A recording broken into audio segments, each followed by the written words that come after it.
the platform also has been excellent in terms of learning. It's been a very user-friendly platform, by the way. Learn has been very supportive from different angles as far as my experience is concerned, and that has enabled and allowed me to complete my courses successfully. When we have such amazing platforms that are available to us, like Newlearn, I would recommend to join a course with Newlearn. So I always believe that learning is a continuous journey, and I believe that one should never stop learning because every learning adds value in some way or the other.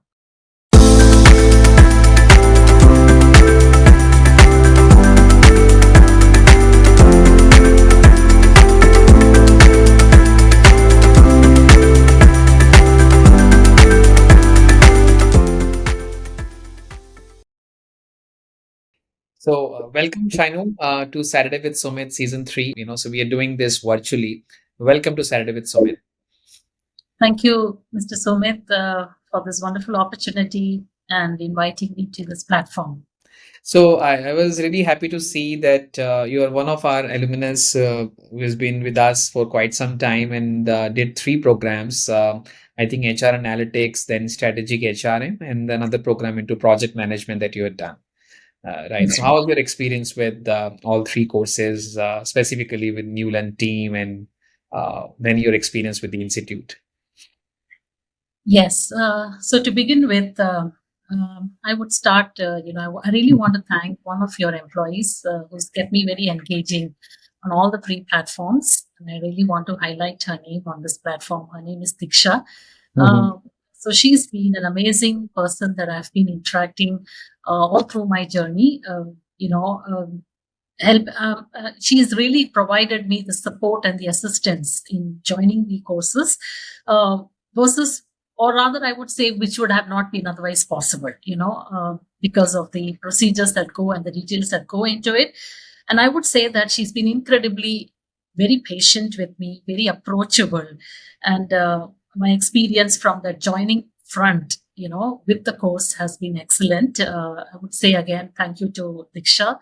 And she's been excellent. And she's done a fantastic job, always available for questions from the region that I'm in. And, she wouldn't even say that, we are late now, or regardless of the time differences because of the different zones, but she was always easily accessible via call and via WhatsApp. So I would say that from that perspective, the platform also has been excellent in terms of learning. It's been a very user-friendly platform, by the way. Getting sufficient reminders just prior to the weekends, that this is where the time is and this is where we have to join. So we get our timely reminders again from the team. And Newlearn has been very supportive from different angles as far as my experience is concerned. And that has enabled and allowed me to complete my courses successfully. Right. And 3 topics, although 2 topics are your core, subjects, which evolves around the HRM. But the one topic that about project management. So, what made you choose project management, and how is it helping you out in while you executing the HR practices? Yes. I'm actually a core HR professional. I've currently working on my thesis from the doctorate perspective, and both the other courses have really facilitated and substantiated and added value to my learning, and also allowed me to progress in my research journey. Right? Because different trainings from the strategic HR perspective and from the HR analytics perspective, they were the courses were very much covered in depth, very knowledgeable, very insightful, because the learnings that were shared by the different professors added so much of value to my exposure with regards from the HR front. Now, the reason why I've taken project management is we all work on different projects, whether it's in HR, whether it's from IT, or whether it's from finance. There's always a project ingredient or an element that is being added to the different domains that while we are working with our organizations. So I understand that even if I have to work, let's say, on an employee engagement journey or even in my thesis journey, I need to understand how and where do I need to start this project and where do I need to end it. So I need to understand, I need to have a clarity on what a Gantt chart is. Although we are familiar with some of these concepts, Yes. but when you join for that course, the course allows you to have a structured understanding versus a very lame understanding. So I really needed to understand.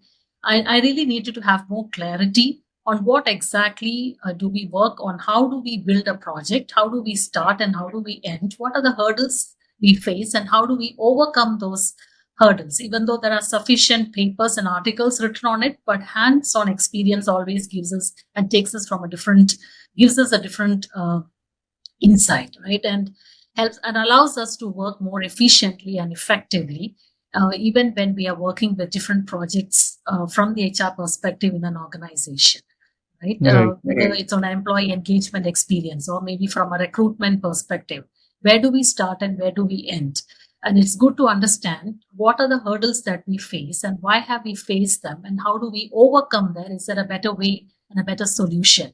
And moving on is it is about digitization in HR, and project management facilitates with that digitization. You know, we would be able to what are the areas that we could automate and what should we not automate. So I believe project management will help me and give me more insight into this. So this is one of the reasons why I have joined project management. Right. Very interesting. I've come across a lot of profile from HR people doing analytics program and doing leadership programs. We're doing a project management. I think it's quite different. Even I also have not done any program into project management myself. So always been more onto data driven. Courses like analytics, data science, and all. And I'm sure HR analytics also added a lot of confidence in the profile, because when you are more of an person specific interventions that you do for the organization, and then suddenly you are required to work on the numbers and the dashboards. It's quite Yeah. different from a typical HR personality. So you play around with numbers, you work on tools. So any specific tool that you worked on in HR analytics, like Python, R, or something like this? Yes, so I have worked on R, and I am working on R currently, even Okay. for completing my research. So R has been very helpful and very useful compared to the SPSS tools. I've also had exposures on SPSS. SPSS is also one of the I would recommend that Right. also as Right. an excellent tool for from the HR analytics point of view. Uh, and for people who find a little difficult with codings and having that challenges faced in our we could always switch on to SPSS. So I would recommend both the tools. Again, if you are an HR professional, to have hands-on experiences, and again, IIM Visakhapatnam and IIM Rohtak are be available Right. um, as resources here, and which Newlearn is ready to support us with Right. helping us to join those courses. Yeah. And how is it different working in UAE, and I think you worked in India also before, uh, or since beginning that you've been based at Dubai? No, I've always been based right from the beginning in UAE. Yeah, I've been a banker for more than 2 decades. Right. Moved in different functions within the banking sector, uh, with handling different, in different divisions. Yeah, so from the corporate banking to the corporate credit banking to the back-end support, and yeah, and my final role was in audit. So do you feel there's in how we deal people in UAE or in India, the HR practices differs? You happen to meet anyone or interact with any HR person in India, or any thoughts about the same? Yes, so yeah, there are differences when it comes to the HR function, the roles and responsibilities in India versus UAE. UAE is a multi-tiered culture with then a lot of diverse community here. Right. So you do have that exposure and versus interaction levels and your engaging experience right from relationship building, your Right. employee engagement, your employee recruitment. So for all those perspectives, talent management, every aspect is different versus in India, right? Right. In India, your exposure is within, even though it's a big country with different cities and states. Again, there would be other challenges, but the challenges are different in both the countries. And I believe again, we need to have that clear or rather more clarity when there are challenges and hurdles, and how do you want to overcome them, and how do you deal certain challenges in UAE and in India would be again different, right?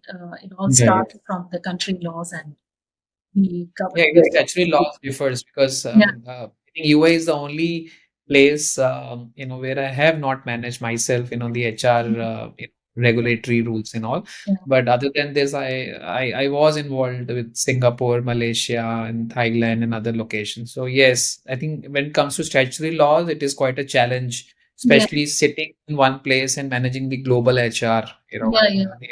So I So I believe, working in UAE, an HR professional really needs to have a good understanding of what global HR is. right, Yeah. right, How right. do we handle global A lot of diversity? expats are there in that Yes. country. So, So that this is something that I would recommend. Have that. it's interesting also, meeting in one organization under one roof. You have so many cultures, working together and coming from different diversified background and all. Yeah.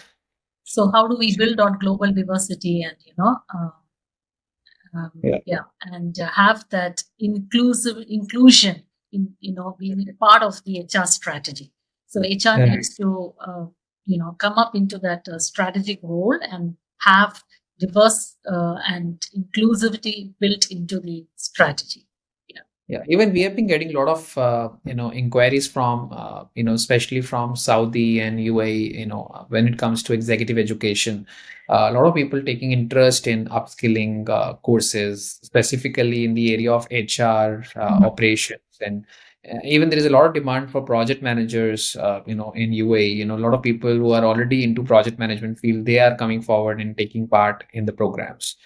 Yeah, so we are getting after India, I think UAE has become the second country in terms of the number of people getting enrolled for our courses. Even for the executive MBA program, also there are a lot of people coming and doing program and coming to India. I think all three courses you never visited India, right, for the campus immersion. no, I couldn't. Yeah, yeah. Well, that's But, again a different experience.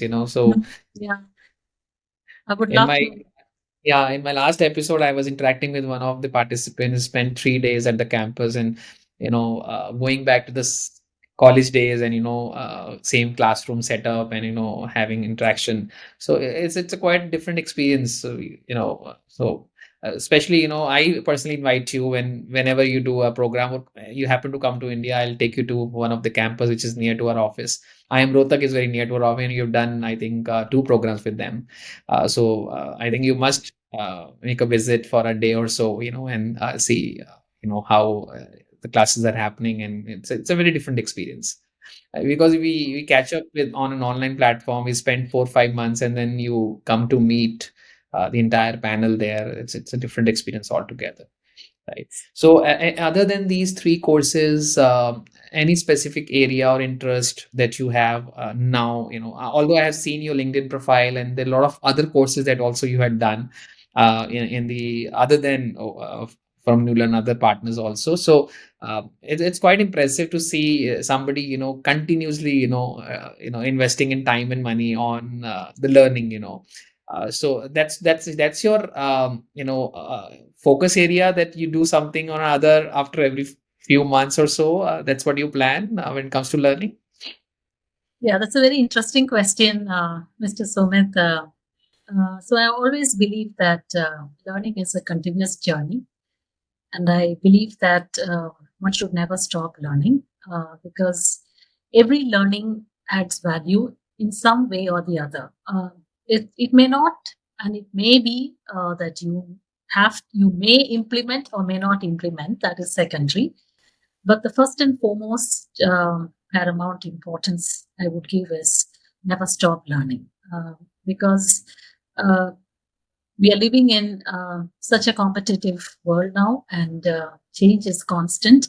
And I believe if we have to adapt and maintain that change and move along with that change, then it is that added learning which is going to help you and rebuild your skills. I mean, skills in the sense, we may have the skills required, but always an added knowledge is never going to harm us. It'll only come up in times of an emergency, or let's say this times of crisis. We know that a particular case study was given to us, and how did that particular organization overcome that. So these are the different learnings that come from the case studies and the articles that have been shared in different classes would come in handy when we go through a particular crisis or an emergency, wherein we do not know what to do. And here is something that we have a backup as a reference, and apply some of those strategies. And maybe we would even come up with a better solution and arrive at a better decision. And that information available helps us to overcome a challenge which otherwise would have not been possible. Right. Right. So it's one of the reasons why I keep myself abreast on the knowledge perspective. And these different learnings have helped me progress in my research from different angles, so that whatever gaps that I find, sometimes I found a lot of gaps in my research journey, I'm able to sometimes understand it also from these learnings as to why these gaps are there. What else what else as a researcher can I come up with a better decision and help the organization to arrive at a better solution. So that's why I continue my journey. And like I said from the beginning, I go back to that statement. I'm a keen learner. I'm passionate about what I'm doing and would love to continue in my learning journey. And even our hashtag also never stop learning. So, we also believe in the same. Uh, Thank you so much, Shinu. And one message that you want to give it out to people, especially HR professionals in their early, set of career, with 2, 3 years experience, and they're trying to build up their portfolio in HR. What message you like to give it to them? Yeah, so to the young budding HR professionals, I would say that HR is wide as ocean, and the problems are new every day.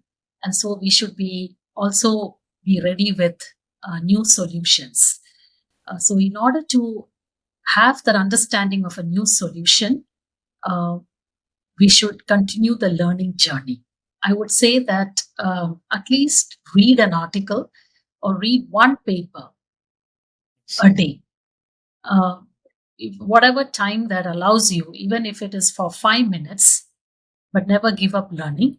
And when we have such amazing platforms that are available to us, like Newlearn, I would recommend to join a course with Newlearn and take it up. Whatever HR courses that you find suitable in your domain, my sincere recommendation is allow yourself to learn. Give it a 5 minutes, or even a YouTube channel that you would find yourself, that you find interesting. Subscribe to it, but be a consistent learner. Sometimes our work takes more of time. I understand sometimes it can also be monotonous, but nevertheless, when you sit down for having a coffee break or a lunch break, you can socialize, but you can also form groups of learning, but allow yourself to learn, because that's where the journey begins if you have to be a successful HR professional. A lot of questions been asked by especially so I happened to meet a couple of MBA HR students in one of the campus last week, and I asked them that, since you find very few people in HR when it comes to MBA, so out of 200 people, you have 20, 30 people, who are part of the HR.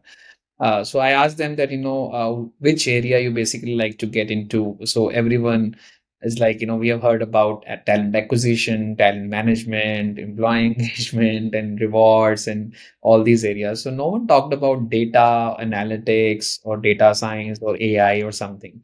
They asked them, they said that, that's not being covered, by, our faculties, although we have a strong interest. So I was very surprised to see that although we talk about digital transformation and people moving towards that kind of an intervention now, but very few people, especially in HR, like to get into the core area of analytics. So, what do you have to say? So is it difficult for HR people to adapt to the new changes when it comes to numbers or analytics, aligning the strategies with the PNL, understanding the PNL statements, the balance sheets, and all?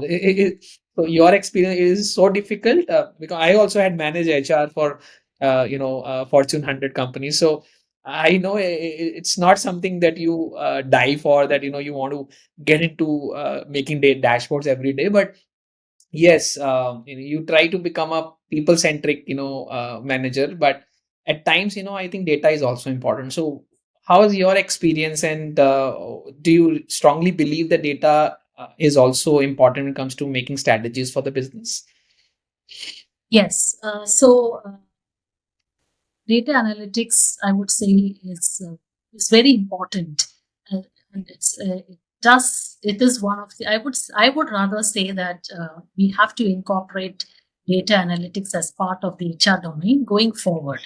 Right. Why? Because else we are so dependent on the information that could be very subjective. But when we have sufficient evidence, and that evidence based analysis is what is actually going to support our decision, right? To be more objective rather than subjective.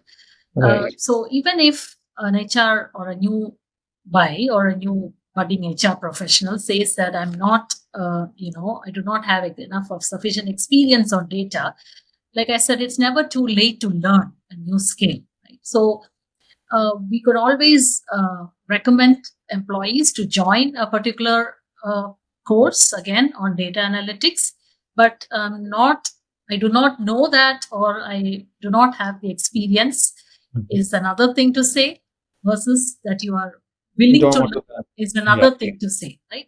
So yes, data analytics is an important part of HR domain if we need to have objective decision, and that would support the top management in arriving at their decisions, right? So we would know where we stand in recruitment, where do we stand in retention, how many employees have left the organization. So analytics, like we say, it would help us to understand what happened, why did it happen, what can we do it not to happen, right? So that is where data analytics will give us the answers to. Yeah, the same answer I also had given to them.